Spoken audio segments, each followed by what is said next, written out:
Saraswati by Saraswat ocean of knowledge के इस video में आपका स्वागत है।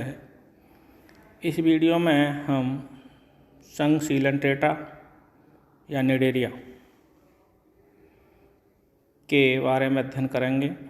फाइलम सीलेंट्रेटा, इसे निडेरिया भी कहते हैं। नाइडेरिया नहीं लिखना है, निडेरिया लिखना, ठीक। इस संघ के जंतुओं की प्रमुख विशेषताएं, characteristics of coelenterates. Number 1, aquatic, radially symmetrical, diploblastic, cnidoblast present. कहने का मतलब है एक्वेटिक में जलीय होते हैं, इनकी सममिति जो होती है अरेखीय सममित होते हैं, रेडियल सिमेट्रिक। द्विस्तरीय होते हैं, मतलब डिप्लोब्लास्टिक, इनका विकास जो है द्विस्तरीय भ्रूण से होता है, उसमें एक्टोडर्म एंडोडर्म होती है। और इस संघ के जंतुओं में नीडोब्लास्ट, जिन्हें दंश कोशिकाएं कहते हैं, पाई जाती हैं। केवल इसी संघ के जंतुओं में पाई जाती हैं दंश कोशिकाएं, ठीक। दूसरी विशेषता, इनमें पॉलिप या मड्यूसी या दोनों अवस्थाएं उपस्थित होती हैं। पॉलिप और मड्यूसी की उपस्थिति एवं अनुपस्थिति के आधार पर ही इस संघ का वर्गीकरण किया गया है। तीसरी विशेषता, cnidoblast are fused for cnidoblast are used for anchorage defence और प्रेइंग।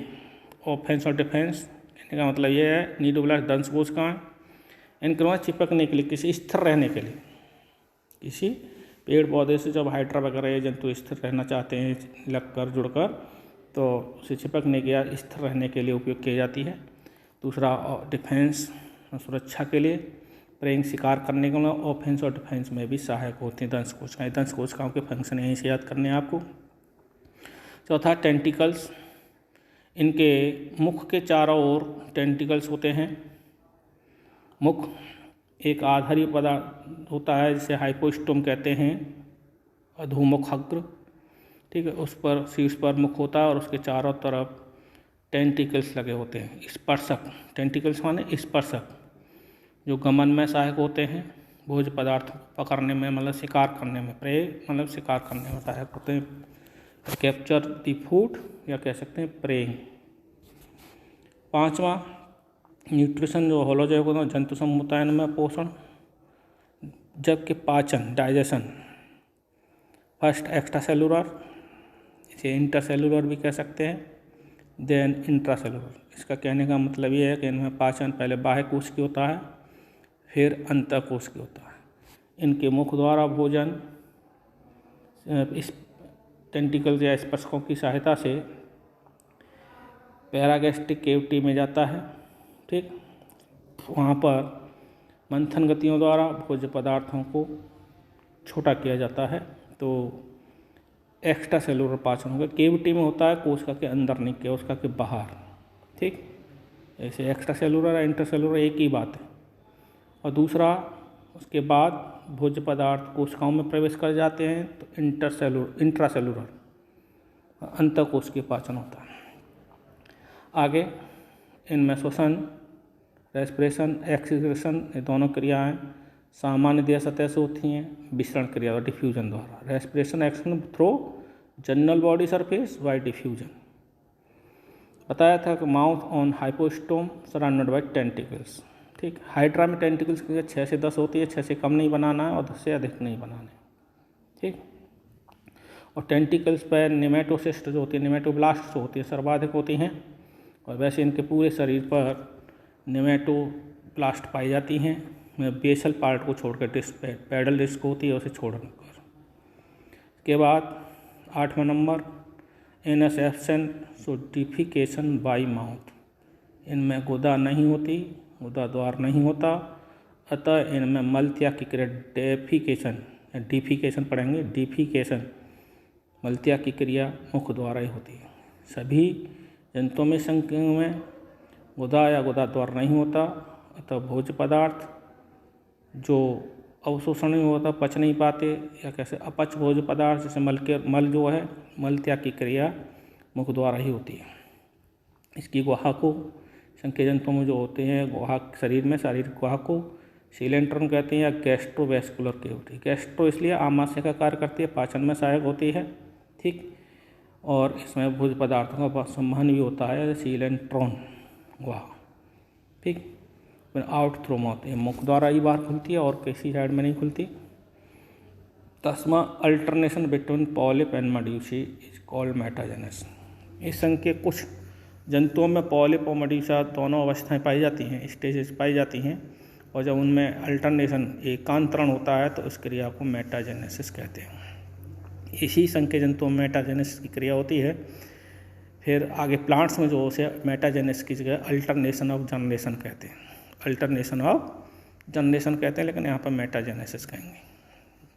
पॉलिप और मेड्यूसा अवस्था में एकांतरण सेक्सुअल वर्डिंग द्वारा होता है। सेक्सुअल ओगेमस प्रकार का मतलब गैमीट्स में स्पर्म और ओवा बनते हैं और ओवा जो है स्थिर रहता है, और इनमें रीजनरेशन की क्षमता पर्याप्त होती है।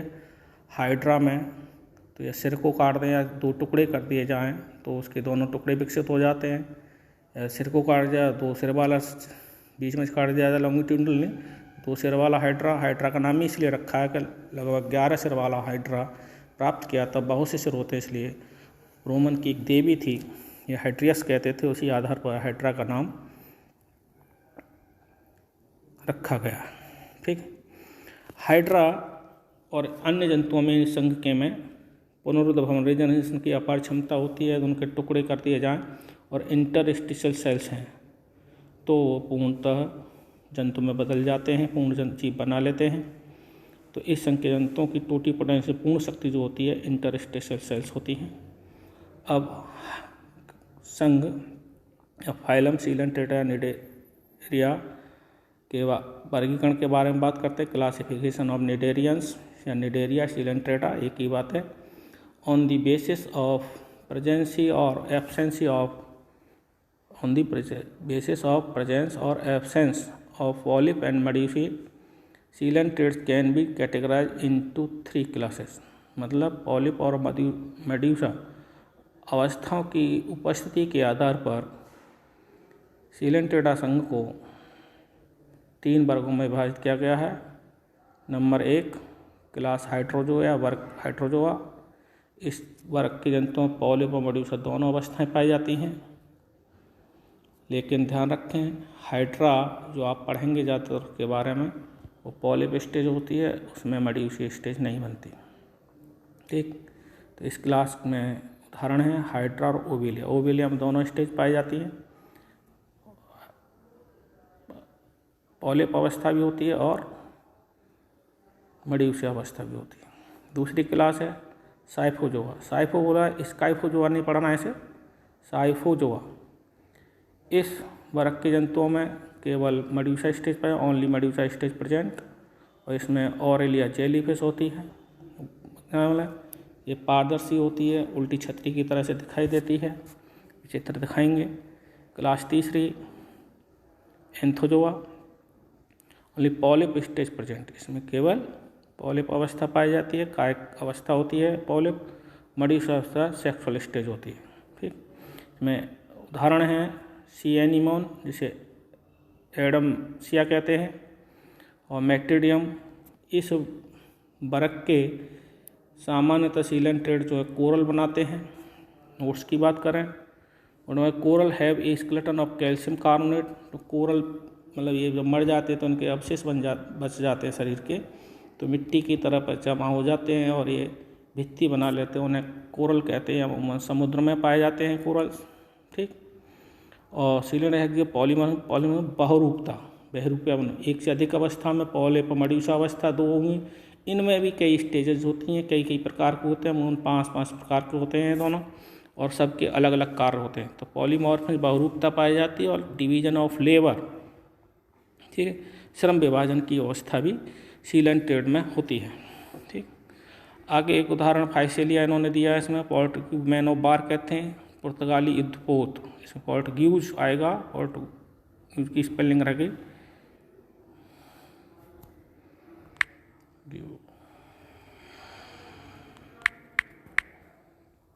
मैन ऑफ बार, ठीक है। और ओविलिया में भी पॉलीमॉर्फिज्म पाई जाती है, पर हाइड्रा में पॉलीमॉर्फिज्म नहीं पाई जाती। सिएनिमोन में भी पॉलीमॉर्फिज्म नहीं पाई जाती। अब एक विशेष अंग स्टेटोसिस्ट, इसे कहने को नेत्रबिंदु कहते हैं इसे, ठीक है। प्रकाश संवेदी होना चाहिए, लेकिन प्रकाश संवेदी नहीं होता। ये इस अंग के जंतु ओविलिया में पाया जाता है और संतुलन अंग और बैलेंसिंग ऑर्गन के रूप में कार्य करता है।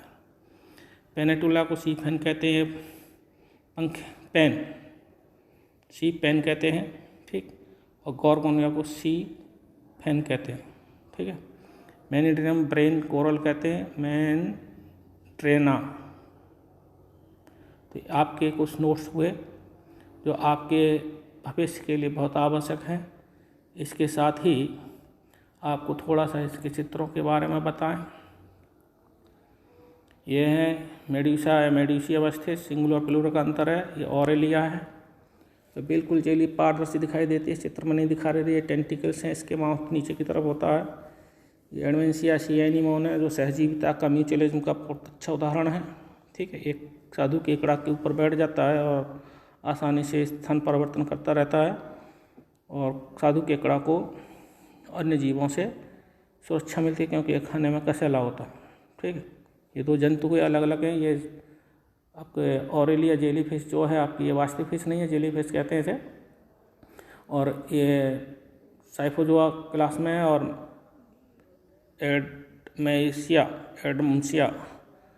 सिएनिमोन जो है एंथोजोआ क्लास में रखा गया है, ठीक है। और इसके बाद आपको एक हाइड्रा का चित्र दिखाएं, इसमें थोड़ा सेक्शन कटिंग दिखा दी है। टेंटिकल्स हैं, ये 6 से 10 तक होते हैं हाइड्रा में, इन्होंने 4 ही दिखा रखे हैं।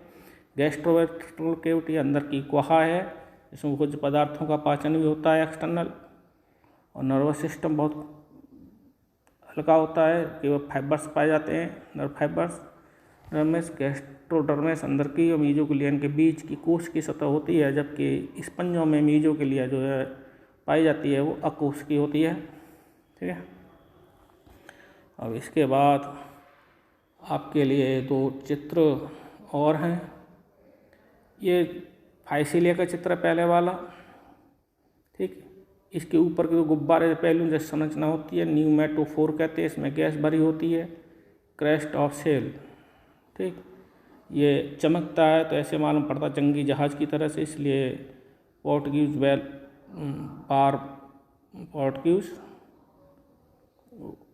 बारमैन कहते हैं, ठीक है, जंगी जहाज के रूप में। इसमें ये टेंटिकल्स भी, रिंग कॉनिडियोब्लास्ट हैं, गैस्ट्रोजॉइड्स ये आपके जो पॉलीपोर अवस्था के जो जॉइड्स पाए जाते हैं पॉलीमेड्यूसी स्टेज में, उनके डेक्टिलोजॉइड्स हैं।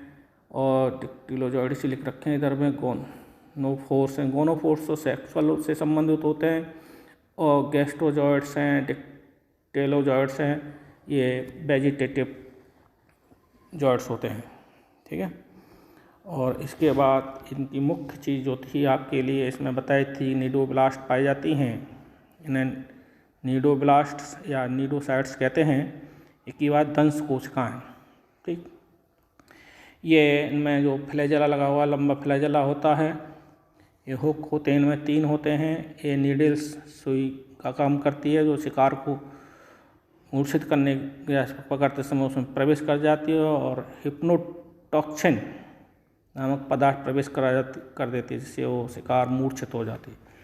ये जब चार्ज होती है कार्य करती है, जब इसका ओपरकुलम में ढक्कन जो खुल जाता है, और अंदर जो ये पीला सा भाग है, इसके 2 स्तरीय सतह दिखा रखी है, इसे नेमेटोसिस्ट कहते हैं, संपुट कहते हैं। और स्प्रिंग की तरह का लासो एक तरह से फ्लैजेला ही होता है अंदर का, जो कि इसे बाहर की तरफ निकलने से रोकता है। और इसमें एक बड़ा न्यूक्लियस दिखा रखा है। तो ये स्ट्रक्चर ऑफ नीडोब्लास्ट नीडोसाइट्स, ठीक है।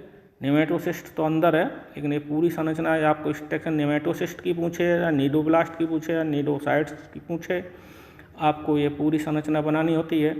और कार्य इसका यही है, ये शिकारों को पकड़ने में और शिकार को मूर्छित करने में सहायक होता है। और इन कोशिकाओं में एक जहरीला विषैला पदार्थ होता है, जिसे हिप्नोटॉक्सिन कहते हैं, जिससे शिकार मूर्छित हो जाती है। ठीक है, इसी के साथ सीलेंटेटा संघ या फाइलम सीलेंटेटा की विशेषताएं, उससे संबंधित वर्गीकरण और कुछ इम्पोर्टेंट चीज़ें जो थीं पूर्ण हुई। ठीक है, इस वीडियो को कम से कम 2 बार देखें और अपने से ज्ञान अनुसार हिंदी या इंग्लिश में दोनों का मिक्सचर करके आप नोट्स बनाएं, आपको सफलता ज़रूर मिलेगी। वीडियो देखने के लिए धन्यवाद। इस वीडियो को अधिक से अधिक शेयर करें और इस चैनल को सब्सक्राइब करें। धन्यवाद।